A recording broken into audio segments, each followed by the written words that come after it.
Bonjour, je suis Anne-Julie de Sage Hypnotrance. Bienvenue dans notre nouvelle vidéo d'Hypnotrance Investigation, votre porte vers la découverte de soi et des mondes invisibles.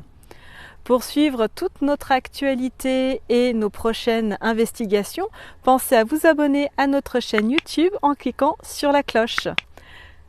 Sachez que toutes nos investigations sont conçues spécialement pour votre bien-être et votre compréhension personnelle. Et pour vous aider à aller encore plus loin dans cette quête personnelle, nous vous invitons à télécharger gratuitement un PDF en lien ci-dessous. Celui-ci vous permettra de reconnaître et de surmonter les défis invisibles auxquels vous devez faire face. Alors, prêt à commencer votre transcendance ?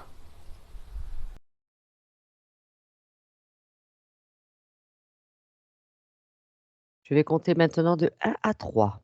À mon 3, tu vas aller te connecter sur le nombril. 1, 2 et 3. Ouais. Ok, alors tu vas déjà commencer, Anne-Julie, par observer le cordon ombilical. Qu'est-ce que tu as comme information? Je suis déjà in utero Oui, et je vois les échanges organiques qui passent à travers le cordon ombilical, les échanges entre la mère et le fœtus. ok. Est-ce que tu as autre chose? Non, j'ai vraiment le fœtus qui est dans son liquide amniotique et puis tout autour, je vois toute la placenta, je vois le cordon ombilical et puis tu sens en fait dans là je suis avec un fœtus, en fait tu comme dans ouais, tu dans le ventre, maternel en fait et tu tous les échanges qui se font. Ça résonne, tu entends les sons autour, les discussions et ouais, tu as l'alimentation, Ce qui est la organique, oui. ouais, qui est organique et puis tu Et sens qu'il y a aussi,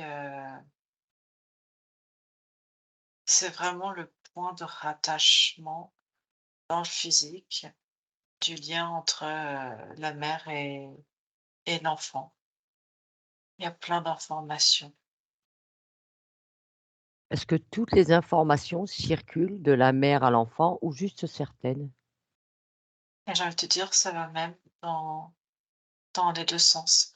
Il y a beaucoup d'informations, toutes les informations ne passent pas que par le cordon, hem, puisque tu entends les informations, on va dire, environnementales, extérieures et là, tu vois, j'ai une maman qui met et qui caresse, en fait, son enfant depuis la peau, en fait, parce qu'elle sent l'enfant bouger. Mais il y a des informations, en fait, si tu veux, l'un et l'autre se transmettent des informations sur, l'état organique, en fait. C'est comme 2 états organiques, dont l'un à l'intérieur de l'autre et ils communiquent leur information. C'est-à-dire que tu as tout un fonctionnement, naturel qui se met en place et la maman peut aussi bien ressentir, si elle prête attention à l'état de son enfant et l'enfant reçoit aussi toutes les informations de, du corps physique de la maman, mais aussi tu ressens tout l'émotionnel au travers également. L'émotionnel passe aussi. L'émotionnel passe aussi par l'information. Oui, D'accord, elle passe par l'émotionnel, passe aussi par, comme je dis, l'environnement, mais passe aussi. d'accord. Alors maintenant, Anne-Julie, mets-toi face à l'énergie du nombril. Est-ce Ouais. est-ce qu'il y a une énergie particulière? C'est comme une mémoire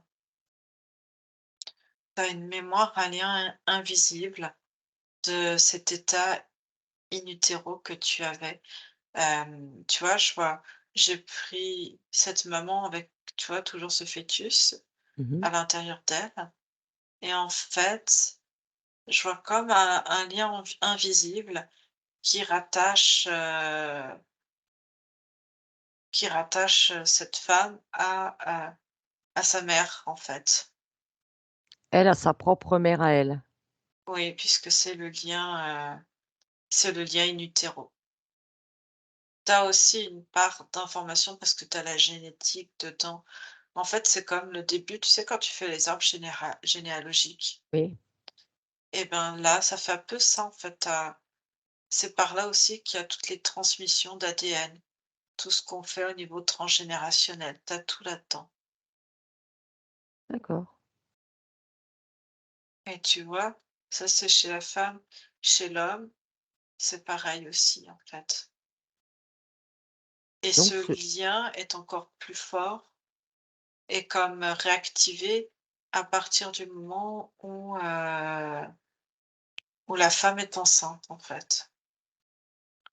C'est comme si, tu vois, tout le monde a ça, tu as cette, information, c'est tu vois, comme une énergie avec un embranchement, tu vois, qui part en 2, puis après tu peux construire comme l'arbre généalogique, mmh presque et autant, si tu veux, c'est un petit peu en veilleuse.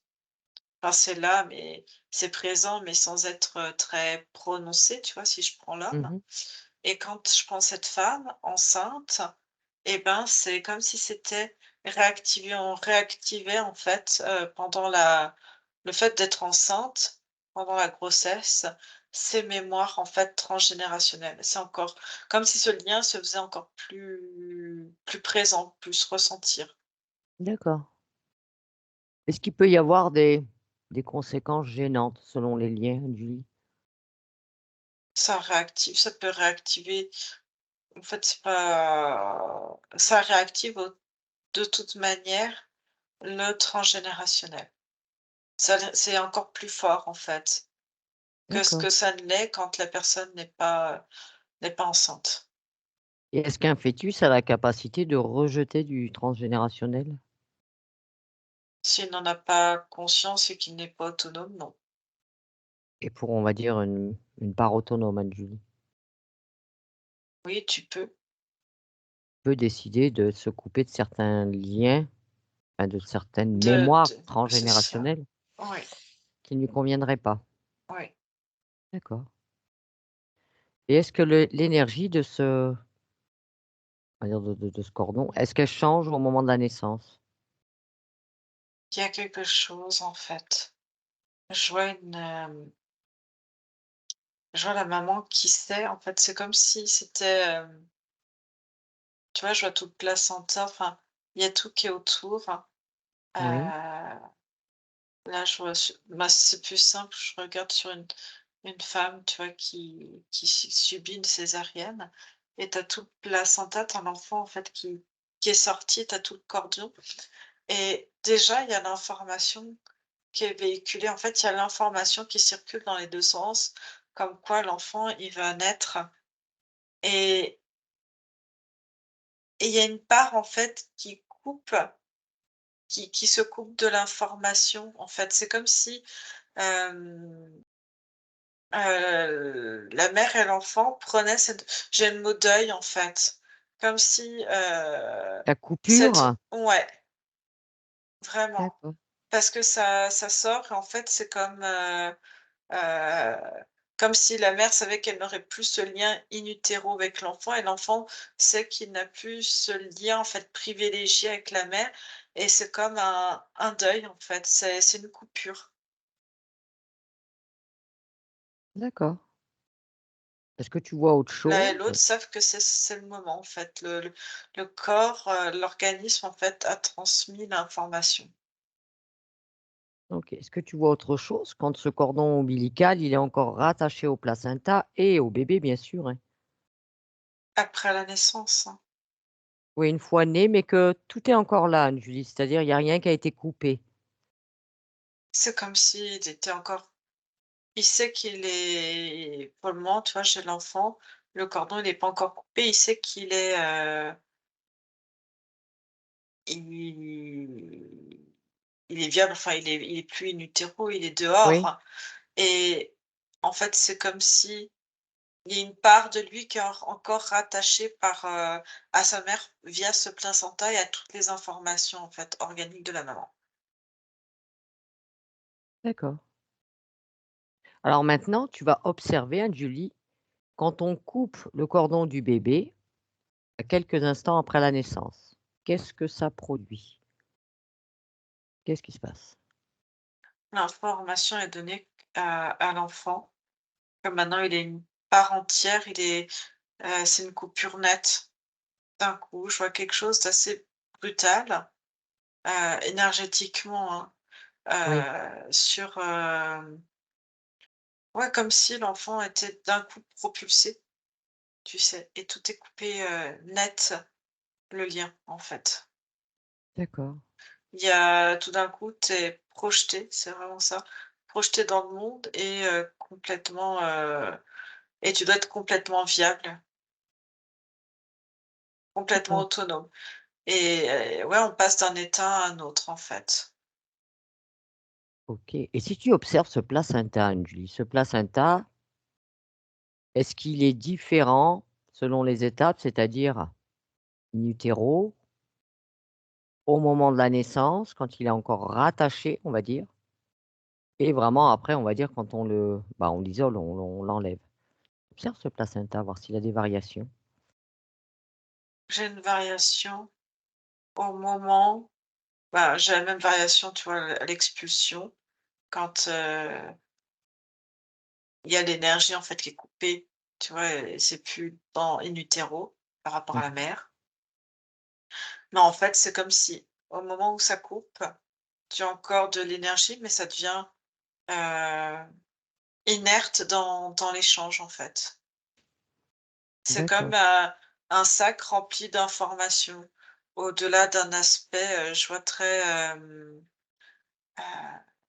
organique, même, nutritif, minéral mmh, et du coup, c'est comme un sac qu'on a coupé et qui regorge, en fait, encore d'un aspect nutritif et pas enfin d'informations, enfin je sais pas comment, il y a pas de conscience, hein, dans le placenta donc lui c'est coupé quoi, oui. ça circule plus. Combien de temps ça reste encore, on va dire, avec ces matières organiques, notamment encore, un côté nutritif? Une fois que le cordon est coupé, Mmh, en ça varie, une fois que c'est coupé entre 3 minutes et 3 heures. d'accord. Ça fait quand même une grande différence. Mais au-delà des 3 heures, il y a plus rien en fait. Il y a plus rien. Non. D'accord. Alors maintenant tu fermes ça et tu prends un autre cas. Me trouve un cas où c'est un nouveau-né, mais auquel on laisse encore le cordon ombilical et le placenta. Ouais, Après la naissance, hein, il y a rien qui est coupé, on laisse tout. Quelles énergies s'en dégagent? On appelle ça déjà notamment la lotus burst. déjà il y a le côté qui permet je vois en fait le nouveau-né qui, qui a un apport déjà nutritif important, organique Mmh. et dans l'énergie, c'est comme si tu lui permettais, que la coupure soit un peu moins violente. Il y a quelque chose de comme il sait en fait, si tu veux, le placenta, il y a encore les informations de la maman. C'est comme lui permettre il sait qu'il est, à l'air libre, mais en même temps, il y a quelque chose qui rattache. C'est comme si la projection dans le monde, dans la vie, était plus douce, en fait. D'accord. Ça, tu vois, je vois un petit garçon qui vient de naître Si tu veux, il y a encore cet échange, il a comme l'impression d'avoir encore, cet échange privilégié malgré qu'il commence à ressentir quelque part même s'il n'arrive pas à décrypter l'environnement extérieur, que c'est tout de suite sur sa peau en fait, qu'il y a plus ce liquide, ce cocon autour de lui. D'accord. Est-ce que tu sens que ce cordon qui est encore attaché véhicule encore des informations? Oui, Oui? en fait, il a encore je te dis le placenta à ce moment-là est encore, il apporte son côté nutritif, mais encore Mmh. toutes les informations, cellulaires en fait encore. C'est comme encore un bout de la maman quelque part. Je vois un contact privilégié. D'accord. Donc si tu compares cette pratique, qu'ils appellent la lotus birth, si tu compares celle-ci à, on va dire, les accouchements classiques où on coupe de suite le cordon Il y a une différence, oui. et vas-y exprime-moi ces différences. Ce que je te dis, c'est que vraiment l'accompagnement, la projection dans le monde et le deuil du lien privilégié avec la mère est beaucoup plus doux avec, quand on maintient le placenta et ça permet un apport, nutritif, beaucoup plus important pour le nouveau-né. D'accord. Donc tu sens que c'est vraiment on va dire quelque chose de très positif pour l'enfant, cette, cette pratique, on va dire. Ouais. Sauf que ce que je vois, tu vois, c'est s'il y a une maladie dans l'information, en tout cas, que la mère est une maladie ou que l'enfant est une maladie et là, ça peut être un peu plus, délétère. Ah, Parce que l'information de la maladie circule, en fait. Surtout si c'est la mère qui était malade, de garder, en fait, ça continue de propager la maladie et la qualité, nutritionnelle est peut-être, affaiblie, voire, presque délétère, en fait. d'accord, oui, donc cette pratique est bien dans le cadre où d'une maman en bonne santé et Et d'un d'un an enfant, ouais, oui, sachant que pour un enfant, c'est un peu plus compliqué de savoir quand il est pas encore né s'il est en bonne santé, tant qu'il n'est pas né. mais ça peut être intéressant dans le cas où tu as une mère en bonne santé et du Mmh. coup, tu as un placenta de qualité et que tu as un enfant qui peut être un peu faible, en fait. Fragile, Oui, ça peut l'aider à, on va dire, être plus oui, fort, oui à renforcer. D'accord. et j'ai une information que je vois là de suite. Ça peut être intéressant de garder le placenta quand, tu as des enfants où il y a une jumélité et que tu Oui, as, la perte, d'un jumeau, en fait. explique-moi, Julie. Bah, qu'ils aient été dans le même, soit c'est des vrais ou des faux, peu importe, il y a une espèce de communication, d'information, alors plus intense pour des vrais jumeaux et si tu veux, c'est comme si, je vois un enfant, en fait, mort-né et l'autre, nouveau-né est viable et en bonne Mmh. santé. C'est comme s'il vivait en fait deux deuils en même temps. Le deuil de Oui, la naissance et le deuil de son jumeau et du coup d'être rattaché encore si c'est possible au placenta, s'il y a pas de contre-indication et ben, ça permet d'amplifier? d'avoir quelque chose d'un peu plus doux en fait, comme d'être encore rattaché malgré tout et que cette projection soit un peu plus douce. Il y a vraiment ce côté douceur en fait. Oui, mais est-ce que le fait d'avoir perdu l'autre, on va dire, son jumeau, n'amplifie pas aussi le fait d'être encore rattaché? Non, parce que dans l'énergie, il le sait, en fait, et ça véhiculait, surtout pour les vrais jumeaux, ça véhiculait l'information déjà dans le D'accord. placenta. Que l'autre n'était pas viable. Ouais, D'accord. ou en tout cas que l'autre est décédé, et c'est comme maintenir encore un petit peu la mémoire et le souvenir pour que la naissance et ces deuils, en fait, soient, ouais, c'est vraiment le terme douceur que j'ai. Plus doux, oui. OK. Alors tu fermes, ces cas-là, Julie, et maintenant tu vas regarder quelle est l'énergie qui se dégage du nombril, d'un point de vue physique. Prends un nombril, Ouais, quand nous sommes adultes, qu'est-ce qui il se dégage comme énergie dans le physique? c'est, ce qui me vient de suite, c'est le centre de soi. C'est comme un point d'équilibre, en fait. C'est le point de normalement, ça devrait être quelque chose qui permet un point d'équilibre sur soi, de d'être en soi, d'être, c'est aussi intense dans que, ce qu'il y a au niveau, tu vois, de l'émotion, ce qu'il y a au niveau de l'identité. C'est très intense.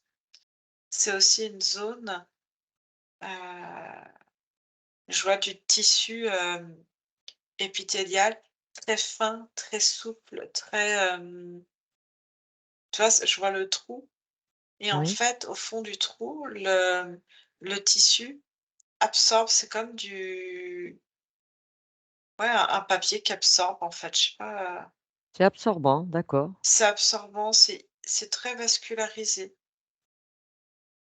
C'est, en termes de qualité, heu, sans cet aspect, ça me fait penser à la langue, tu vois? Ce côté très vascularisé quand tu D'accord. arrives sur le fond du nombril, et du coup, tu as les capillaires, je vois beaucoup de capillaires sanguins, et en fait, après, tu es tout de suite plongé. Là, je suis tout de suite plongée dans le système sanguin, en fait, très vite. C'est relié de suite au système sanguin. Oui, puisque tu as tous les capillaires. D'accord, Si tu rentres dans le nombril, tu es tout de suite, ouais. et si tu l'observes, de ce qui s'en dégage, mais d'un point de vue énergétique? Ce que je perçois, c'est que le nombril, il est comme, à hauteur des reins. Là où vraiment, en fait, c'est comme, un lien puissant d'accroche, de je vois vraiment la partie subtile dans le corps, en fait, même si elle est en pleine possession de son corps physique, heu, ça fait vraiment un lien d'accroche devant-derrière,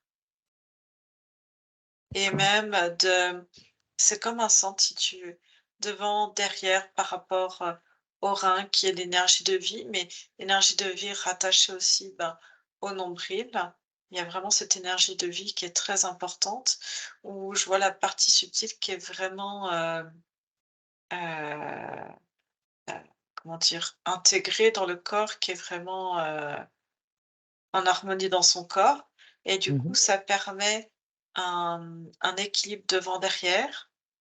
Je vois, ça te permet aussi un équilibre. C'est comme ouais, le centre, en fait, le centre de soi, en haut, en bas. Heu, Un centre de bah, ça, gravité? oui, mais énergétique, en fait, en haut, en bas,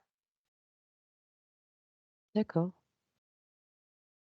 et du coup, comme ça te fait comme une tige en haut, en bas, ça te permet d'équilibrer aussi gauche-droite, et du coup, ça fait la même, ce que tu as dans cet équilibre, c'est si tu as un bon équilibre au niveau du nombril et des reins, un équilibre en soi.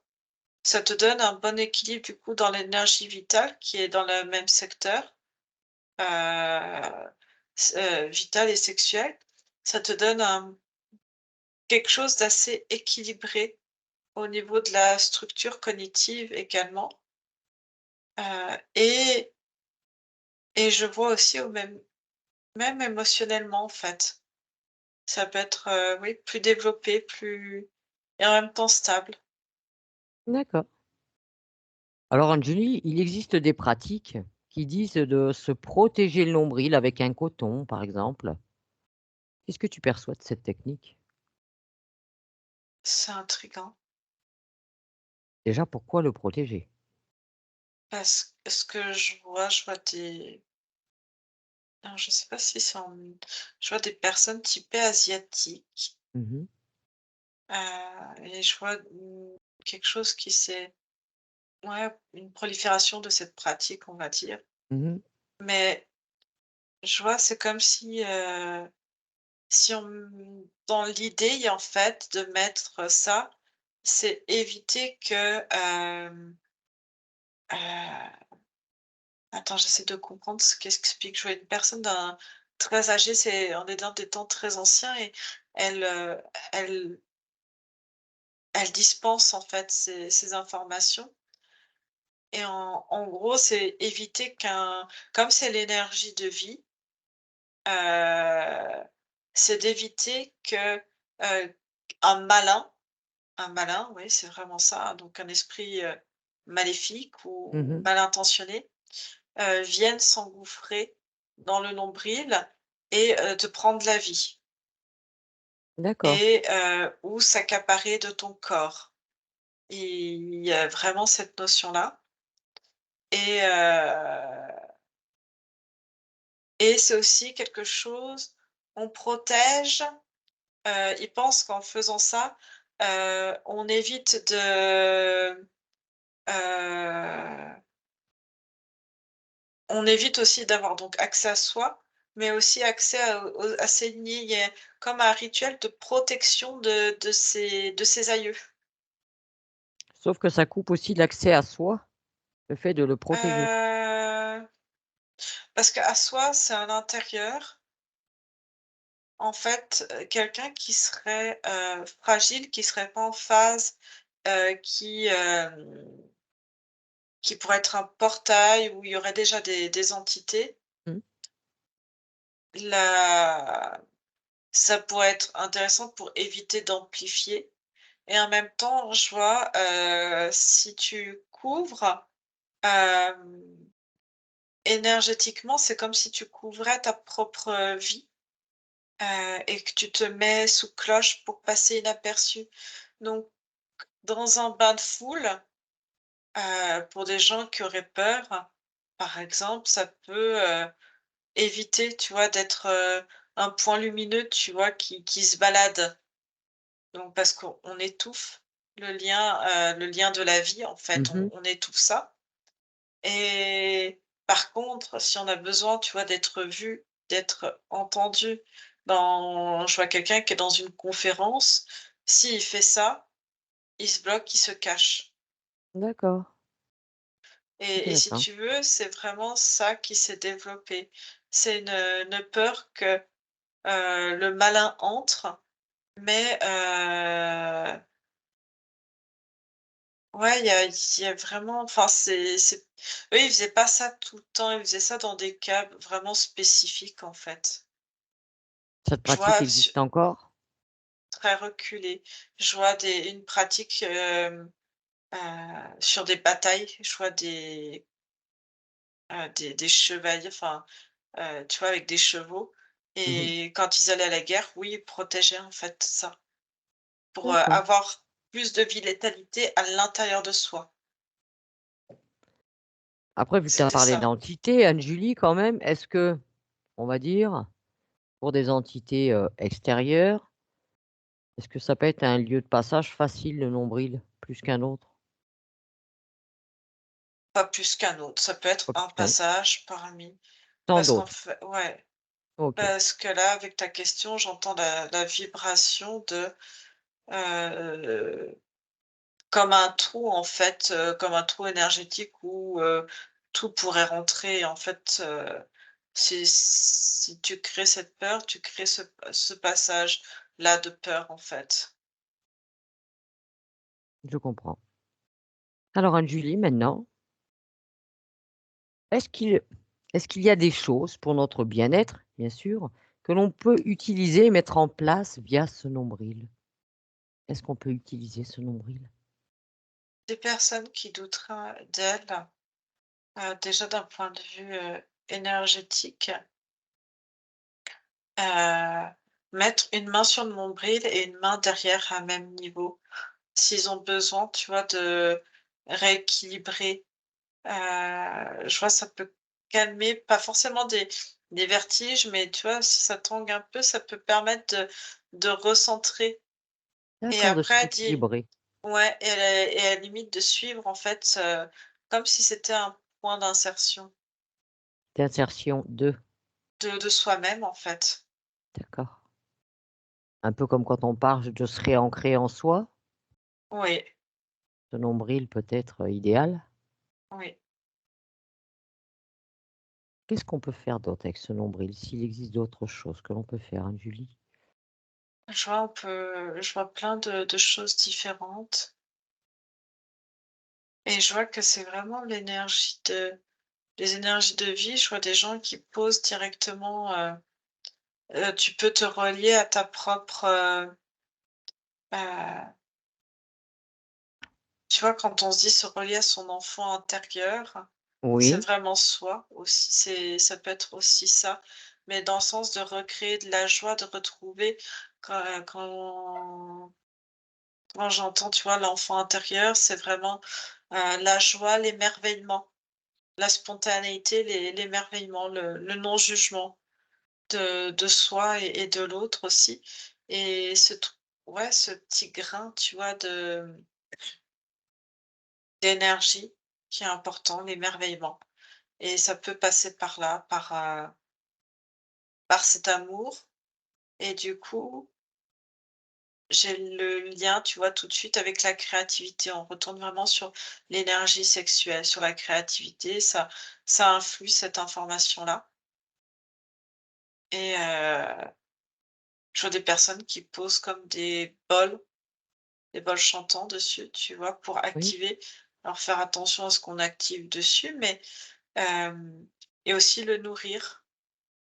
En fait, quand tu nourris ton nombril, je suis à nouveau dans les vaisseaux, dans les capillaires, dans le sang et ben, tu peux renourrir, ton corps, mettre je vois, il y en a qui chauffent pour réchauffer le corps avec des pratiques, tu sais, je vois des comme des ventouses, ça va renourrir le corps et limite, tu vois, ça pourrait renourrir ce que nous on nomme, l'esprit quelque part, l'énergie, complètement l'énergie vital. du Mmh. ouais et nourrir le corps en fait, comme si, tu vois, les vaisseaux sanguins, c'était des racines pour aller nourrir chaque organe, chaque muscle aussi.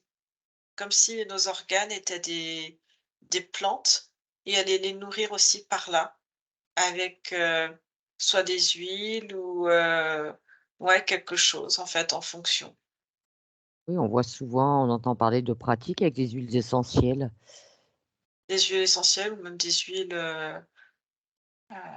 de l'huile, tu vois, de l'huile de sésame grillée, tu vois? Ça a un côté nutritif, c'est un côté chaud qui réchauffe, mais ça va dépendre des corps et de s'il y a besoin de réchauffer ou de refroidir en fonction et des apports nutritionnels qu'il y aurait besoin après une étude, vraiment du corps, en fait,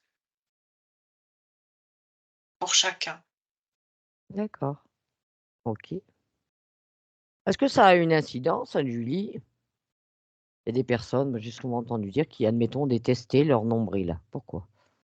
Ça peut j'ai plein d'informations qui viennent, heu, c'est détester une part de soi-même, au plus profond de soi. Des personnes qui pourraient être avec des entités de détestent une part d'eux si tu as une entité qui possède l'intérieur ou en tout cas contrôle une partie du corps. Je vois sur les mémoires transgénérationnelles quelque chose, qui repousse ou en tout cas une mémoire qui n'est pas évacuée ou en tout cas qui n'est pas guérie ou apaisée par rapport à une mémoire transgénérationnelle. Peut-être aussi, ce que je perçois, c'est un traumatisme in utero, une peur qui ou quelque chose, tu vois? Un trauma in utero sur, la mère ou sur l'environnement ou les informations en tout cas qui sont véhiculées. D'accord. Et à l'inverse, quand on adore son nombril. Moi, j'ai toujours adoré mon nombril, Anne-Julie. J'adore mon nombril. Je vais faire rire certains, mais vas-y. Quand on l'adore. Ça va être le contraire. Ça va être, aimer la vie, aimer soi en fait. Il y a ce côté d'aimer la vie, aimer, et s'aimer soi, aimer, son environnement. Je vois aussi quand, le nombril dégage un côté, de création. J'ai vraiment de la création, de la générosité aussi, ce qui peut être coupé, dans le cas. Mais après ça va vraiment dépendre, des informations et D'accord. des corps et du vécu. Et c'est vrai que si tu me d'après ce que tu m'as dit, Anne-Julie, ce serait vraiment le point, on va dire, principal, enfin, là où est vraiment véhiculé tout le transgénérationnel, c'est vraiment par là. Heu, C'est son point d'origine. Par plus l'ADN aussi, Ouais, plus l'ADN, ouais. OK. Ce qui serait intéressant, Julie, c'est de voir, est-ce que qu'on pratique couramment maintenant, c'est-à-dire, tu sais, de l'enfant, il naît et on coupe ce cordon directement à la mère. Est-ce que cette pratique, est-ce que ça a toujours été comme ça? Non, Non? ça dépend des cultures. Dans des cultures? Ça dépend comment est perçu, le placenta. Est-ce que de le laisser, tu vois, accroché, c'était quelque chose de gênant et si tu veux, si tu le gardes, ça va dépendre en fait, de la durée. C'est comme s'il séchait en fait petit à petit, puis après ça tombe en fait tout simplement Naturellement? et et des fois ça peut durer 3 jours, donc ça peut être assez rapide, mais tu vois, avoir un enfant avec son placenta et le balader avec, je vois des femmes avec son pochon, ben, des femmes qui auraient pas le temps, qui auraient une vie très très active, très remplie ou même des papas, hein, qui seraient à Mmh, côté, ben, ça peut être quelque chose d'encombrant, parce que ça peut durer 3 jours comme une semaine, 10 jours et du oui, coup, ça peut être assez long, assez embêtant, assez contraignant pour certains et puis ce que je vois, en fait, c'est aussi des parents qui pratiquent ça, mais qui doivent faire face aussi au jugement et au questionnement, au regard de dégoût, à plein de choses et du coup, on va dire ça limite et ça empêche cette pratique. d'accord. Au-delà de cas, on va dire, si c'est possible après, ben, on peut pas, pour des cas de force majeure, des cas de santé aussi, quoi. Est-ce qu'au niveau, Anne-Julie, on va dire hospitalier, hein, la médecine, est-ce qu'ils ont connaissance quand même de tout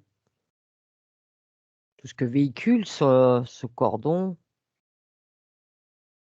Est-ce qu'ils ont connaissance que le fait de couper si vite Oui, non, c'est pas, tu sais, c'est parce que c'est fait longtemps que maintenant qu'on fait ainsi et mmh du coup, c'est normal. pourquoi c'est oublié, en fait, c'est pas transmis donc ça revient petit à petit. Je vois de plus en plus je vois comment on appelle ça? Des doulas, en fait, qui sont formées à ça, qui le proposent de plus en plus. Des sages-femmes qui essayent de proposer ça.